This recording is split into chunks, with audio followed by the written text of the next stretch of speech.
Hi friends, welcome to cinema ரசிகன். நம்ம இன்னைக்கு மூவியில் பார்க்க போகிற படம் இப்போ தேட்டர்ஸில் தமிழ் டப்பிங் ரிலீஸ் ஆயிருக்க கன்னட படம். படத்தோட நேம் மார்க். இது ஒரு ஆக்ஷன் த்ரில்லர் மூவி. இந்த படத்தில் கிச்சா சுதீப் ஹீரோ பண்ணியிருக்காரு. இந்த படத்தை விஜய் கார்த்திகேயா டைரக்ட் பண்ணியிருக்காரு. இவங்க ரெண்டு பேரோட காம்பினேஷனில் 2024 மேக்ஸ்னு ஒரு படம் ரிலீஸ் ஆனிச்சு.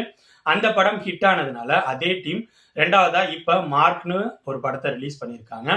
இந்த படத்தோட ஸ்டோரி என்ன, இந்த படம் எப்படி இருந்துச்சுங்கிறத பார்க்கறதுக்கு முன்னாடி இந்த வீடியோ ஃபுல்லாக பாருங்க.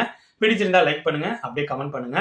அது மட்டும் இல்லாமல் என்னோட சேனலை சப்ஸ்கிரைப் பண்ணி என்னோட வீடியோஸ் எல்லாம் உங்களோட ஃப்ரெண்ட்ஸ் ஃபேமிலி மெம்பர்ஸ் எல்லாத்துக்கும் ஷேர் பண்ணுங்க. உங்களோட சின்ன ஷேர் எனக்கு ரொம்ப சப்போர்ட்டாக இருக்கும். இந்த படத்தோட ஸ்டோரியை நான் ரொம்ப சிம்பிளாக சொல்ல ட்ரை பண்ணுறேன். ஹீரோவான கிச்சா சுதீப் சஸ்பென்ஷனில் இருக்க போலீஸ் ஆஃபீஸர். அவரு ஒரு குழந்தை கடத்தப்பட்ட கேஸை இன்வெஸ்டிகேஷன் பண்றாரு. அந்த கேஸோட கண்டினியூட்டியா 18 குழந்தைகள் இதே மாரி கடத்தப்பட்டிருக்குது அவருக்கு தெரிய வருது. ஸோ அந்த குழந்தைங்களை எப்படியாவது காப்பாற்றணும் அப்படிங்கிற மாரி ட்ரை பண்ண ஆரம்பிக்கிறாரு. இதோட லிங்க் ஆகிற மாரி 3 வில்லன்களோட ஸ்டோரி வருது. ஒன்று நவீன் சந்திரா.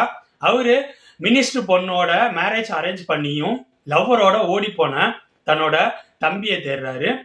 ரெண்டாவது ஸ்டோரி 2000 கோடி மதிப்புள்ள ட்ரக்ஸை போலீஸ் சீஸ் பண்ணியிருப்பாங்க. அந்த ட்ரக்ஸை எப்படியாவது போலீஸ் கிட்ட இருந்து எடுத்துட்டு வரணும் அப்படிங்கிற மாரி குரு சோமசுந்தரம் ட்ரை பண்ணிட்டு இருப்பாரு.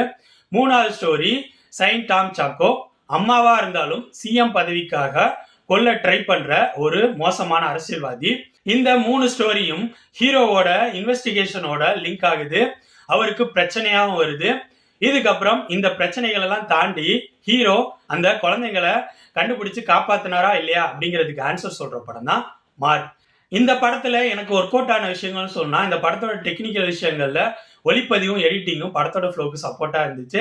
பேக்ரவுண்ட் மியூசிக் ஓகே தான், பட் சில இடங்கள்ல கொஞ்சம் இறைச்சலா இருக்கிற மாதிரி ஃபீலை கொடுத்துச்சு. நெக்ஸ்ட் படத்தில் நடிச்சவங்களோட பெர்ஃபார்மன்ஸ் நீட்டா தான் இருந்துச்சு.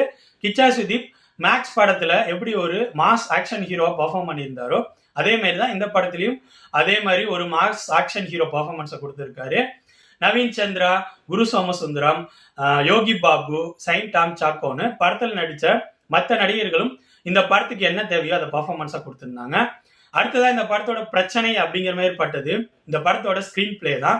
இந்த படத்துல ஒரு ஸ்டோரி எடுத்துட்டு அழகா ஸ்கிரீன் பிளே பண்ணி சுவாரஸ்யமா பண்ணாம நிறைய லேயர்ஸ்ல சப்ளாட்ஸை பண்ணி படம் சுவாரஸ்யமா இருக்கணும் அப்படிங்கிற மாதிரி நினைச்சுக்கிட்டு படத்தோட சுவாரஸ்யத்தை கெடுக்கிறதுக்கு அந்த சப்ளாட்ஸ் தான் காரணம் அப்படிங்கிற மாதிரி ஆயிடுச்சு.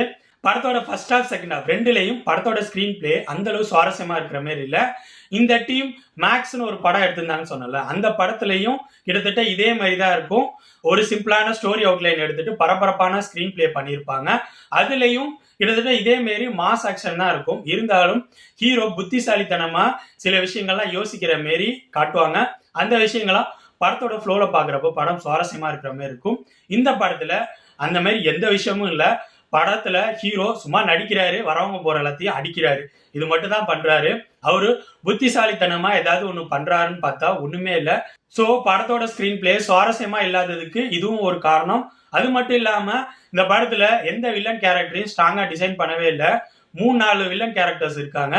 எல்லாருமே மேம்போக்கான ரைட்டிங்கோட வீக்கான கேரக்டர்ஸ் தான் இருக்காங்க. இதனால ஹீரோ எப்படியா இருந்தாலும் அவங்க எல்லாத்தையும் காலி பண்ணிடுவாரு அப்படிங்கிற மாரி நம்மளால ஈஸியாவே யூகிக்க முடியுது. இதுவும் படத்தோட ஸ்கிரீன் பிளேக்கு டிராபேக் மாதிரி தான் பட்டுச்சு. அது மட்டும் இல்லாம இந்த படத்துல நடக்கிற சீன்ஸ் எல்லாம் பாக்குறப்போ ஒரு சீன் ஸ்டார்ட் ஆகிறப்ப இந்த சீன் இப்படிதான் போய் முடியும் அப்படிங்கிற மாரி நம்மளால ஈஸியாவே ப்ரெடிக்ட் பண்ண முடியுது. இந்த மாரி ஸ்கிரீன் பிளேல நிறைய விஷயங்கள் சுவாரஸ்யமா இல்லாதனால படத்தோட ஸ்கிரீன் பிளே டோட்டலா எனக்கு ஒர்க் அவுட் ஆகவே இல்லை. இன்னொரு விஷயம், இந்த படத்துக்கும் லாஜிக்குக்கும் டோட்டலா சம்மந்தமே கிடையாது. ஓவராலா சொல்லணும்னா என்ன பொறுத்த வரைக்கும் இந்த படத்தோட ஆக்ஷன் சீக்வன்சஸ் நல்லாவே இருந்துச்சு. இந்த படத்தோட டெக்னிக்கல் விஷயங்கள், படத்தில் நடிச்சவங்களோட பெர்ஃபார்மன்ஸ் ரெண்டும் ஓகே அப்படிங்கிற மாதிரி இருந்துச்சு. இந்த படத்தோட மிகப்பெரிய பிரச்சனை இந்த படத்தோட ஸ்கிரீன் பிளே.